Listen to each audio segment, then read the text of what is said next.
3, 2, 1. There's a story nobody is talking about, but we will talk about it. Plus, we'll talk about President Obama lying repeatedly to the American public, and President Trump gives the most patriotic event ever in history of humanity. I'm Ben Shapiro. This is The Ben Shapiro Show.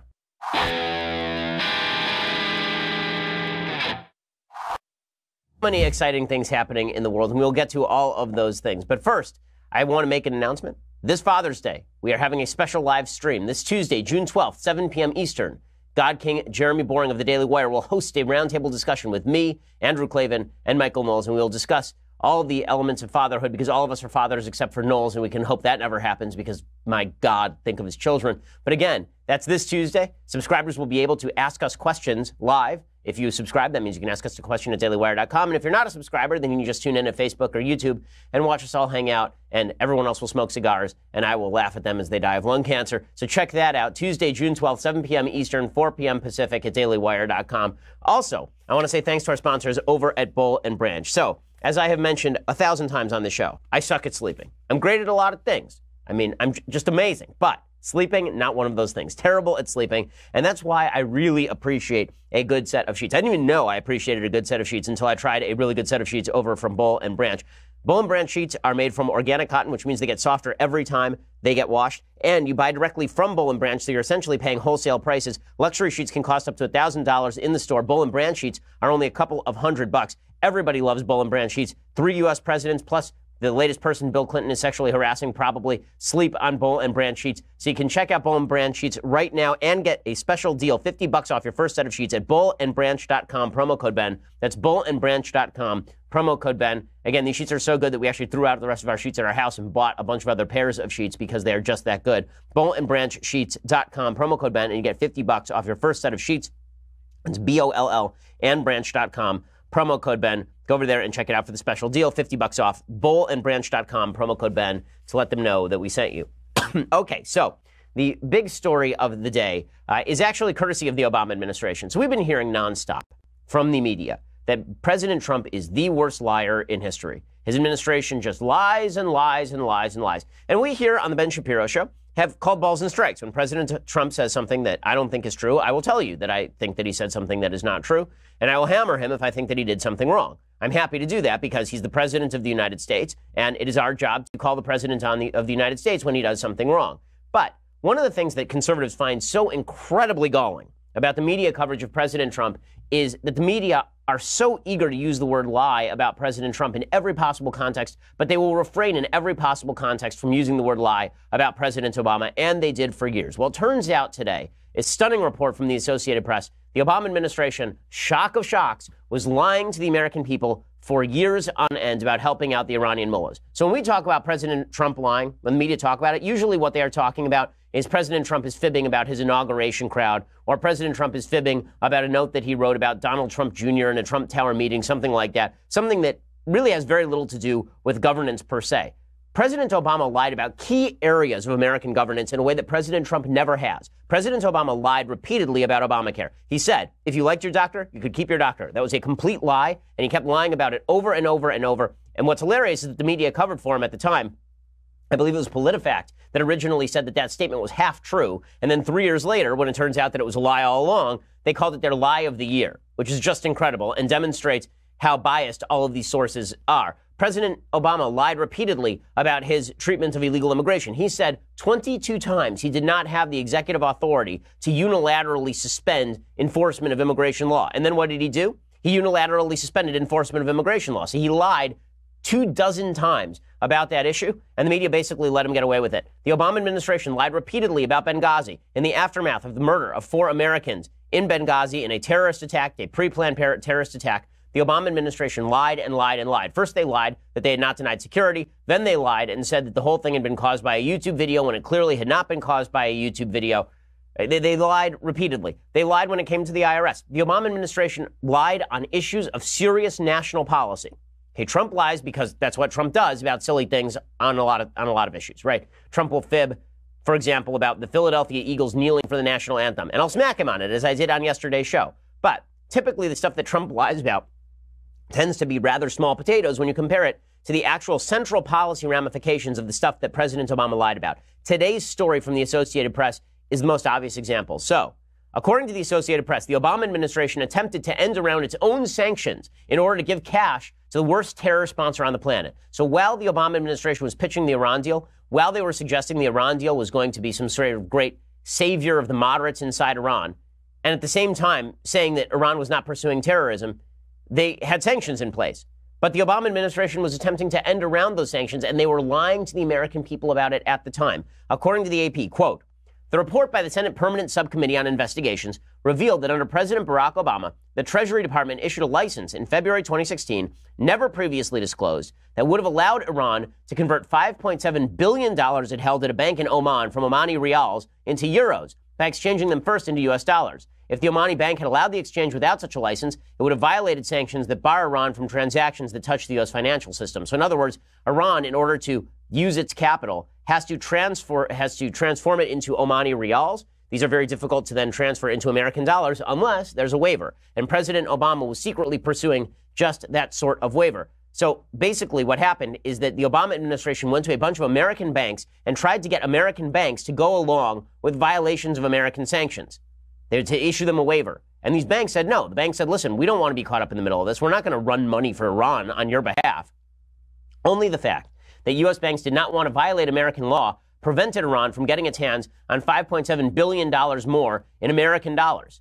Senator Rob Portman from Ohio, he says, quote, the Obama administration misled the American people and Congress because they were desperate to get a deal with Iran. So at the same time that Obama was pursuing this Iranian deal, which was a garbage deal from the very beginning, they were lying to the American people, saying the sanctions were fully in force and that they had no intention of becoming money launderers, essentially, for the Iranian regime. At the very time, they were attempting essentially money laundering for the Iranian regime. The Obama administration repeatedly lied over and over again about their supposed unwillingness to allow Iran access to the U.S. financial system. Obama Treasury Secretary Jack Lew even testified before Congress to that effect, which could amount to perjury. So, what does Team Obama have to say about the fact that they were trying to help out Iran so Iran could avoid sanctions passed by the United States Congress, held globally? What was Obama saying at the time? Well, they were saying that they weren't doing it. And now what are they saying? Unnamed Obama officials, according to the AP, said they were acting, quote, in line with the spirit of the deal.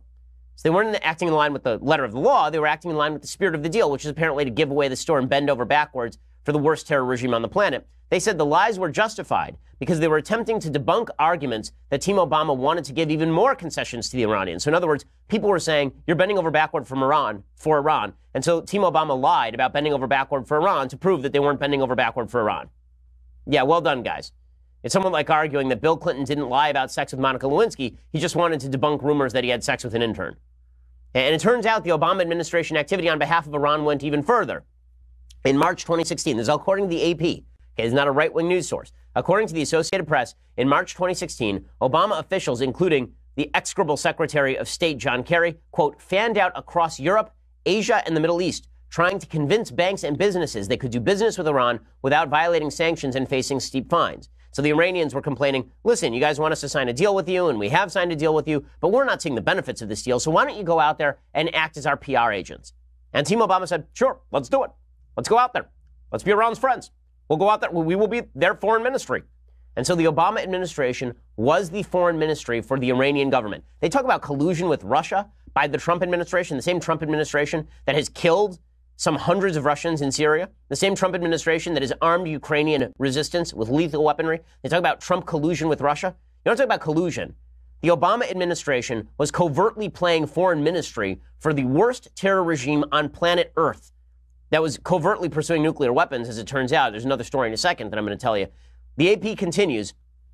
In the same week, the AP reported that the Treasury had prepared a draft of a license that would have given Iran much broader permission to convert its assets from foreign currencies into easier to spend currencies like euros, yen, or rupees by first exchanging them for dollars at offshore financial institutions. The draft involved a general license, a blanket go-ahead that allows all transactions of a certain type rather than a specific license like the one given to Oman's Bank Muscat, which only covers specific transactions and institutions. The proposal would have allowed dollars to be used in currency exchanges, provided that no Iranian banks, no Iranian rials, and no sanctioned Iranian individuals or businesses were involved, and that the transaction did not begin or end in U.S. dollars. In other words, they were going to cover this up as far as it could possibly go, but it was the American government helping out the Iranian government. Obama administration officials at the time assured concerned lawmakers that a general license would not be coming, but the report from the Republican members of the Senate panel showed that a draft of the license was indeed prepared, though it was never published. So in other words, they were pursuing it at the same time they were lying and saying they weren't pursuing it. When questioned by lawmakers about the possibility of granting Iran any kind of access to the U.S. financial system, Obama-era officials never volunteered that the specific license for Bank Muscat in Oman had been issued 2 months earlier. So they lied about this. I mean, this is perjurious stuff. This is criminal stuff. And yet the Obama administration, we were told that they were honest, they were clean as the driven snow. Just absolutely pure. And by the way, this is the second deal this week demonstrating that Team Obama lied to Americans about the Iran deal. That Iran deal that Obama treasured so dearly. President Obama believed that Iran should become a regional power, and by granting it more power, it would moderate Iran. An insane proposal, but tied into President Obama's misconceptions about the nature of Shia Islam and the Muslim world in particular. And so here is the second story that is a serious problem for the Obama administration, if anyone cared in the media. On Tuesday, and by the way, I should mention, of course, the AP is reporting this, so it's not everybody in the media ignoring this. But why is it that the media were so happy to go along with all of these lies for 8 long years, and only 2 years after Obama leaves office we find out about this? Well, on Tuesday, the Iranian government announced they'd completed a new centrifuge assembly at their Natanz facility. That's just a month after President Trump killed the Iran nuclear deal, which is sort of suspicious, since we were assured that the Iranians had dismantled all of their nuclear capacities, that the Iranians were going to dismantle those nuclear capacities for the next 10 years, and they weren't going to be able to reconstitute their nuclear program so quickly. So here's how the Obama fanboys of the New York Times reported this odd development. Quote, while Iran said it would keep enrichment within the limits set by the 2015 nuclear accord, the center's opening seemed to signal that it could swing to industrial level enrichment if that agreement, which the United States withdrew from last month, should further unravel. Under the 2015 nuclear deal, Iran stopped enriching uranium to the 20% limit that would allow for rapid development of a nuclear weapon and agreed to a limit of under 5%. It will adhere to that limit, Iran's Supreme Leader Ayatollah Khamenei said in a speech on Monday. Yes, surely the mullahs who have been lying for literally decades about this stuff would not have lied to the Obama administration. I do love how the New York Times tries to twist this into, well, it's really Trump's fault. If Trump hadn't pulled out of the Iran deal, they wouldn't have fired up those centrifuge facilities again. The real question is, why is it that in a month they were able to redevelop their centrifuges? I thought these had been dismantled. I was assured that the Iranians would not simply snap back to a nuclear program the minute the deal was over by President Obama. I remember him saying it. And yet, it seems like that's exactly what happened. That's not the extent of the lies. There are more lies than that. First, I want to say thanks to our sponsors over at Burrow. So, the couch you're sitting on, is it that comfortable? Is it that user-friendly? Probably not. Probably it's a beat-up old piece of crap. That's why you need something new from Burrow. Okay, after a day spent battling your crazy workload, you really need to just lie down on a nice couch. And you also need to have a couch that has all of the awesome features that Burrow couches have. Okay, so Burrow sofas are handcrafted in the same factories in North Carolina as other high-end retailers, but Burrow delivers them for much less with their innovative, award-winning design. They've been ergonomically designed to allow for multi-hour Netflix binges, triple-header game days, and late-night work sessions. In fact, there's even a USB charger built into the sofa, which is supremely convenient. You're not going to have to stretch a giant wire all the way across the room next time you want to charge your phone ever again because of this Burrow couch. Your Burrow sofa actually is customizable. So you can match your style. You can select color, size, armrest height, leg color that is perfect for you. And Burrow furniture also happens to be modular, so you can actually change up the Burrow style anytime you want. It's really, really cool. So go customize your own Burrow. Get $75 off your order by going to burrow.com/Ben Shapiro. That's BURROW.com/Ben Shapiro for $75 off your purchase. We have Burrow couches here in the studio. They are awesome. Burrow makes a luxury couch for real life. $75 off your order when you go to burrow.com/Ben Shapiro. That's burrow.com/Ben Shapiro, BURROW.com/Ben Shapiro. Okay, so the extent of the Obama administration's lies on Iran are pretty extraordinary. Of course, their biggest lie about the Iran deal is that the Iran deal was pursued because there was an opening in negotiations. You remember that Ben Rhodes, remember that guy who was basically sitting there in stunned silence during the Trump election, and it was hilarious and wonderful? You remember that guy?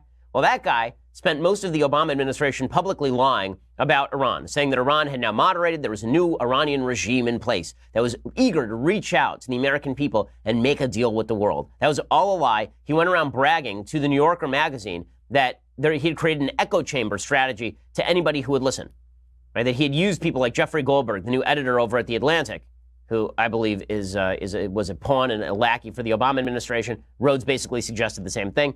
Rhodes said that we were lying to everybody about what was going on with the Iran deal. They went ahead and did it anyway. And this is why so many people on the right are so fed up with the media suddenly getting harsh with President Trump. Now, listen, I wish the media were just as hard on President Obama as they've been on President Trump. I think the solution to the media's disproportionate focus on Trump is to increase its coverage of Democrats, not to decrease its coverage of Republicans. There's this feeling on the right that turnabout is fair play. If the media was going to ignore all the bad stuff that Obama did, why shouldn't we ignore all the bad stuff that Trump does? My feeling is, how about we hold all of our politicians to the same account, and when they do bad stuff, let's call them on it. But is there a media double standard? Absolutely. Abso-freaking-lutely, there's a media double standard when it comes to the Obama administration versus the Trump administration. And this latest spate of stories regarding Iran is the most obvious example of this. I mean, it is just stunning. It truly is stunning. Remember, Obama was lying to the American people over and over again. The word lied was never used with President Obama with regard to anything. Go back and look. The media never said that Obama lied about things. They said that maybe he made a mistake or maybe he exaggerated. I mean, even this AP report, this really, really damning AP report, at the very beginning of the report, they try to soft pedal the nature of the report itself. It's really quite astonishing. At the very beginning of the report, here is what the AP actually says. So the report begins with these words. The Obama administration secretly sought to give Iran access, albeit briefly, to the U.S. financial system by sidestepping sanctions set in place after the 2015 nuclear deal. I love those two words, albeit briefly. Just wonderful. Albeit briefly. Can you imagine them saying that about Trump? Trump fibbed, albeit briefly.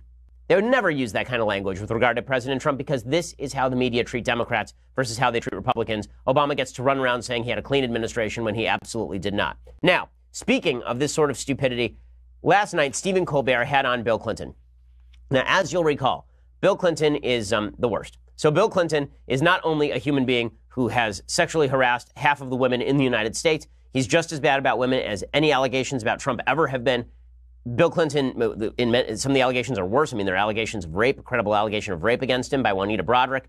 Well, Bill Clinton went on NBC's Today Show, and then he got mad at the interviewer yesterday. We pointed this out. He got very upset with the interviewer and started waving his bony finger at the guy and saying, "How dare you ask me these questions? I apologize to the entire American people." Well, now, Stephen Colbert is asking Bill Clinton about all of this. But Stephen Colbert, remember, a guy who said that President Trump had been used by Vladimir Putin as his bleep holster, as his genital holster. You remember, he said this on national TV. I guess that Stephen Colbert's idea of a strong interview is to act as precisely that for Bill Clinton. To perform the job no one but Monica Lewinsky would perform on Bill Clinton. Apparently that's what Stephen Colbert was doing.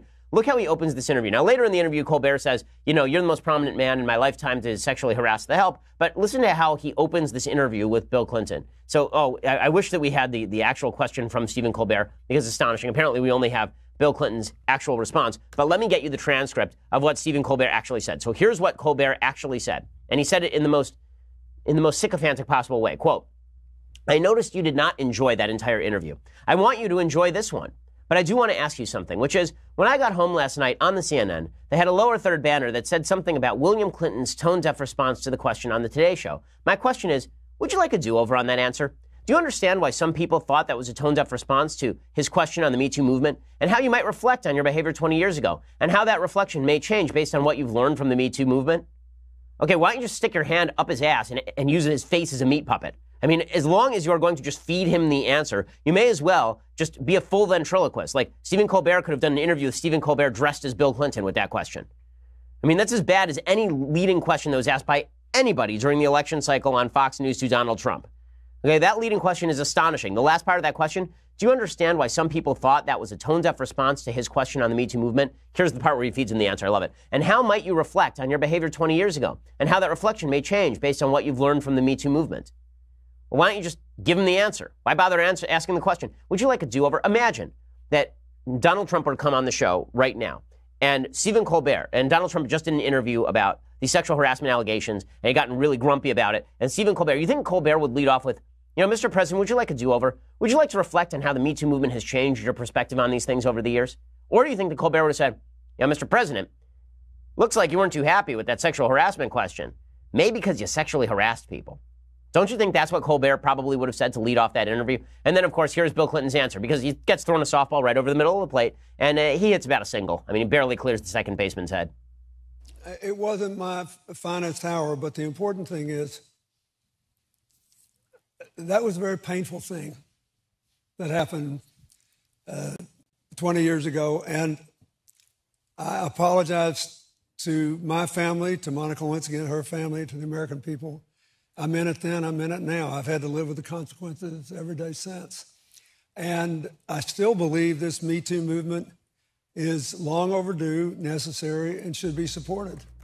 Okay, so now he believes in the Me Too movement. Yeah, I love that. He comes back and he actually spouts Colbert's direct answer back at Colbert. Yes, great interviewing skills. And then you wonder why people on the right aren't willing to watch Stephen Colbert, why people on the right are looking at people like Colbert and saying, this is endemic to the media. You wonder why we don't take the media seriously? President Trump, when he says fake news, I've said this 1,000 times, I'll say it again. When President Trump says fake news and people resonate to that, it's not because they're just blindly following President Trump. They're doing that because they didn't like the media in the first place. They figured the media was lying to them because the media does lie to them. The media plays defense for Democrats on a regular basis, all the time. And then we are supposed to believe them when suddenly they turn on one politician in particular? At the very least, we're going to say it's disproportionate.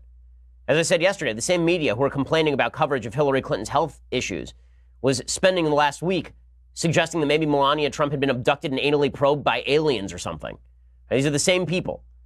It really is quite amazing. Okay, so in just a second, I want to get to more fallout from the disinvitation to the White House by President Trump of the Philadelphia Eagles, and President Trump holding a rather hilarious event, a patriotic event on the lawn at the White House to compensate.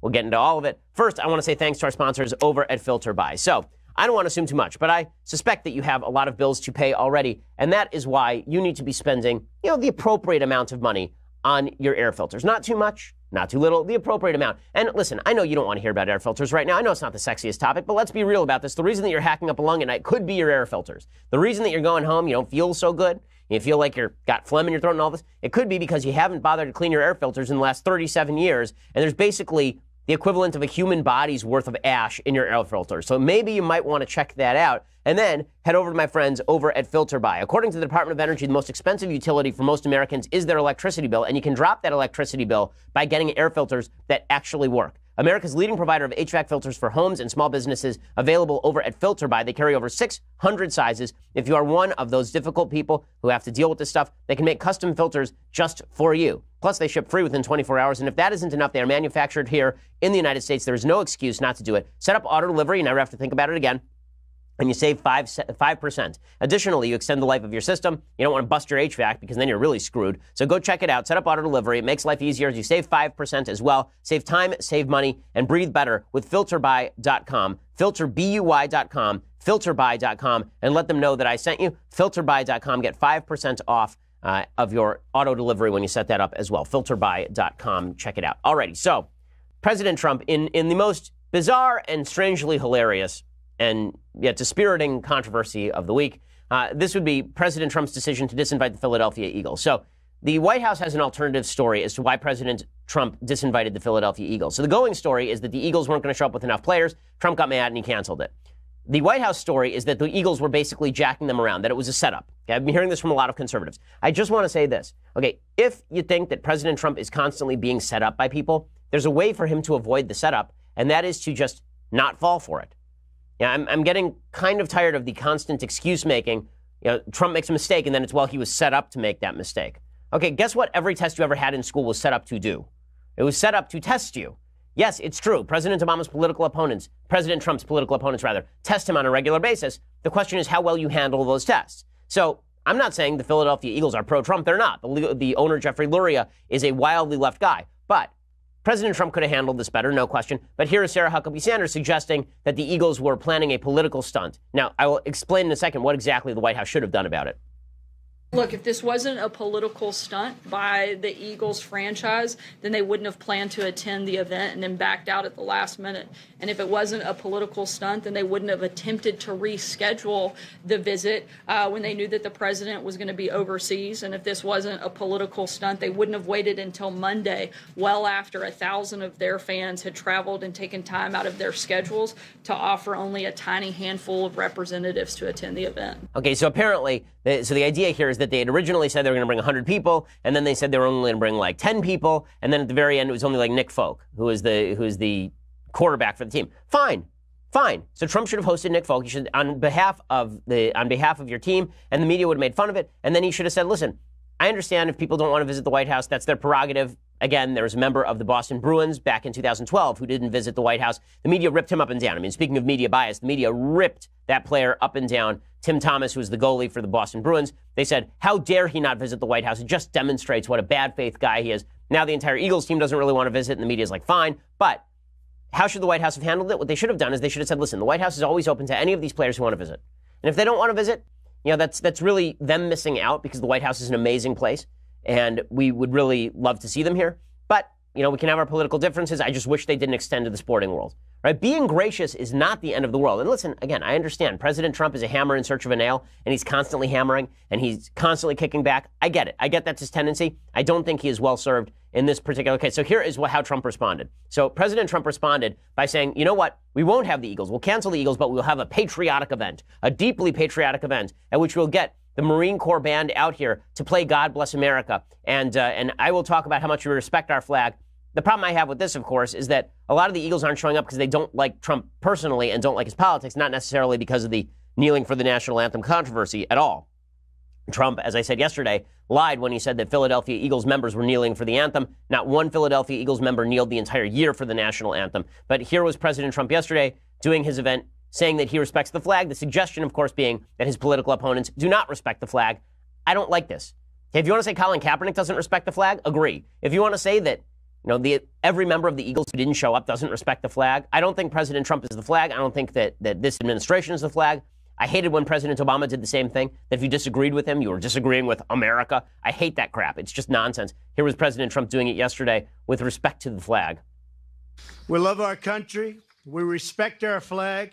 And we always proudly stand for the national anthem. We always will stand for the national anthem. So about 1,000 people showed up. A lot of these people were White House staffers and White House interns. There were some Philadelphia Eagles fans who showed up as well. But the fact that Trump felt the need to do this kind of thumb in the eye. Listen, I understand a lot of people who are Trump supporters like this sort of thing. They like that he's fighting the culture war. I think it's divisive. I think that it's useless. I think it's counterproductive. And then, of course, it leads to awkward moments like this. So, if the idea was to avoid an awkward moment, such as Trump's there just with the quarterback of the Super Bowl winning team, then you could avoid then you shouldn't have awkward moments like this where Trump is standing there and he's got the Marine Corps choir standing next to him, flanking him and singing God Bless America, and then it appears he doesn't know the words.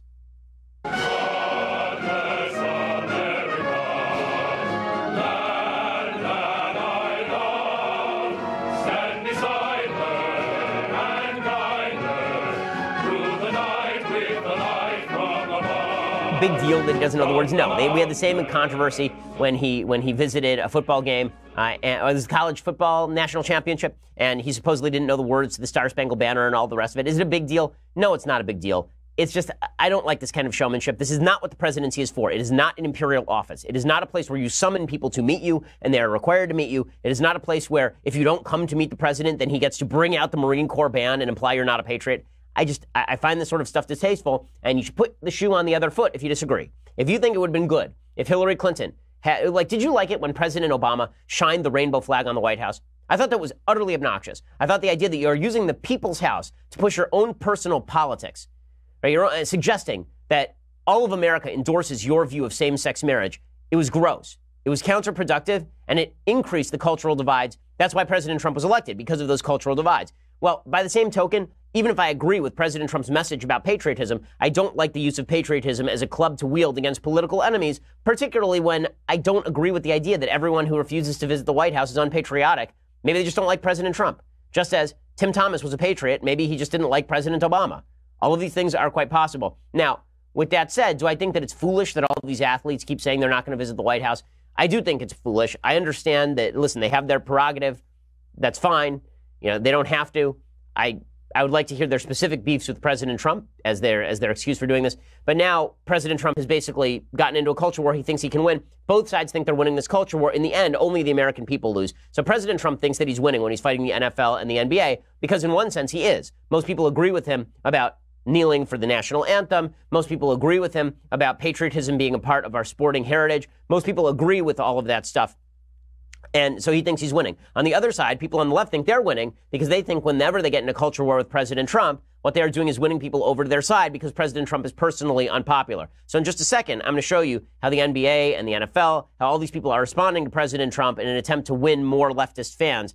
I'll explain that in just a second. First, I want to say thanks to our sponsors over at Tommy John. So Father's Day is coming up. We are right upon it. And now is the time to get your dad a Father's Day gift that he will really appreciate. I am talking, of course, about the best underwear that money can buy. Give your dad the gift of evolved underwear with limited edition Father's Day gift sets from Tommy John. Innovative designs, no-brainer features. They've got the time-saving horizontal quick-draw fly, the ingenious stay-put waistband so it's not going to roll down on you, and the first-of-its-kind no wedgie guarantee, which I seriously would have appreciated in junior high and high school. Tommy John cannot be beat. They only use proprietary forward-thinking fabrics. They are soft. They are light. Dad will swear that he is going commando, and yeah, I promise you don't want to check him on it. Tommy John's also got socks that stay up all day, lightweight undershirts that never come untucked, silky soft second skin t-shirts that never shrink, and so much more. Their gear is just fantastic. You can get all this stuff for Father's Day. Plus, all of their underwear is backed by their best pair he'll ever wear or it's free guarantee. So you don't have to believe me. He can actually try it out. If he doesn't like it, then he can send it right back.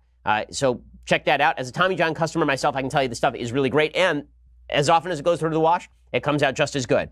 Shop limited edition Father's Day gift sets at TommyJohn.com/Shapiro right now and get 20% off your first order. That's TommyJohn.com/Shapiro for 20% off. TommyJohn.com/Shapiro. Again, you get 20% off your first order, and those limited edition Father's Day gift sets are available right now. TommyJohn.com/Shapiro. Okay, so we're going to talk a little bit more about the NFL, plus the story that nobody actually wants to talk about, but probably is the biggest story of the year, decade maybe. We'll talk about that in just a second. You're going to have to go over to dailywire.com to subscribe for all of that. $9.99 a month gets you the rest of this show live, gets you the rest of Clavin Show live, Knowles' show live, and the annual subscription gets you this, the very greatest in all beverage vessels, the leftist tears, hot or cold tumbler. It is magnificent. Plus, more great news for podcast listeners. The Ben Shapiro Show is now available alongside our other Daily Wire podcasts at Amazon Alexa and the Google Home device, so your home can be filled with my voice at all times of the day. A frightening prospect, I would think, but maybe you're into it. With Alexa, you have to enable the skill. It's like adding an app. You say, Alexa, enable the Ben Shapiro Show skill, and then you can tell Alexa to play or open.